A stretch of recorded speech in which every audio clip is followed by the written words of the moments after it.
Hi guys, it's one man caterer again. Ito yung catering vlog ko at para mapakita ko lang yung mga service ko sa inyo.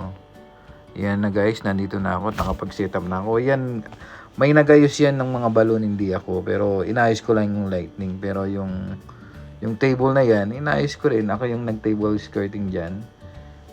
Linagyan ko ng lightning para maganda sa pag-white to. Paiba-iba yung kulay. Yan. Kasama, inayos ko lang yung lightning niya. Medyo hindi siya kasi maganda kung walang lightning. Yan, nakapag-set up na tayo. Waiting na lang. Normally yan, darating na lang yung mga bisita. I-arrange ko na lahat yung food nila. Kaso while nag-iintay, medyo nagbi-video rin ako ng mga services ko kung ano yung naayos ko dyan. Yan. Lightning lang yung linagay ko dyan. Hindi ako yung gumawa ng balon dyan. Yan.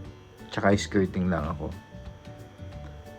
Ayan ang buffet. Ang requested nila is white kasi christening yan at tsaka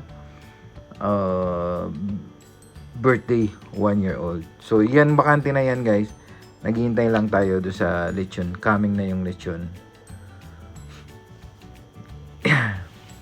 So naka-set up na. At hindi pa yan naka-on. Medyo maaga pa. Yun ko na yung shoot wall. Yan, may backdrop sila dyan sa harapan. Para sa welcome guys yan. Yan ang mga picture ni Harper.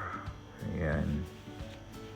Bigkas, ang hirap bigkasin ng pangalan guys.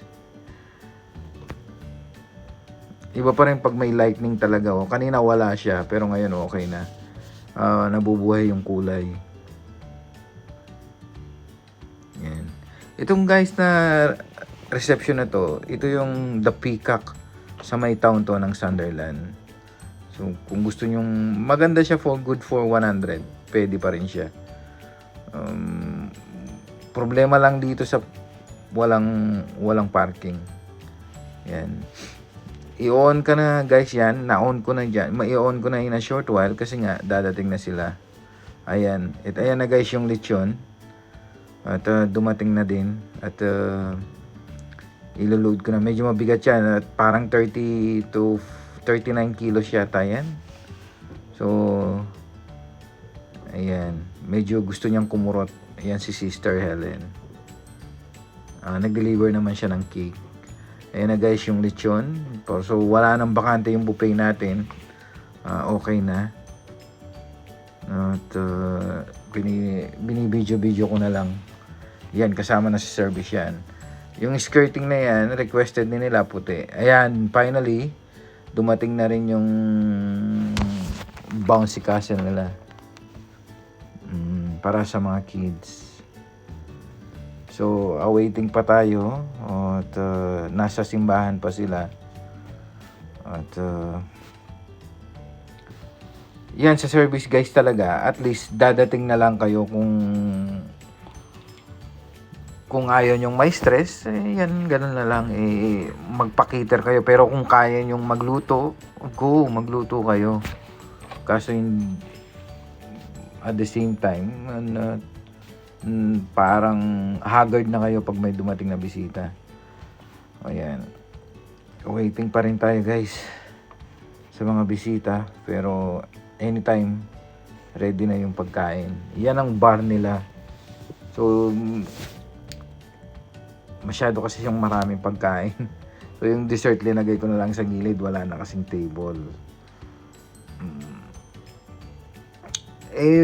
Itong pagkain nito kahit 100 pwedeng kumain.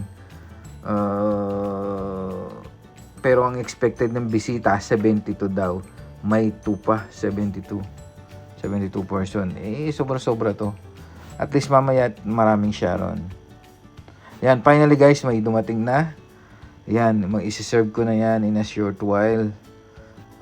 Kakanta muna sila ng happy birthday, tapos buffet na. Yan. Ayan yung lechon guys. Nag-ready na ako. Open ko na rin. Yan ang service ko guys. Once again, 1 month catering. Kung kailangan nyo ng magkikiter, book lang kayo at sundin nyo lang ako sa FB page ko. 1 month kiter. See you guys. Mag-share muna. Kakain nila. Thank you sa pag-book sa akin. Salamat. See you. Bye.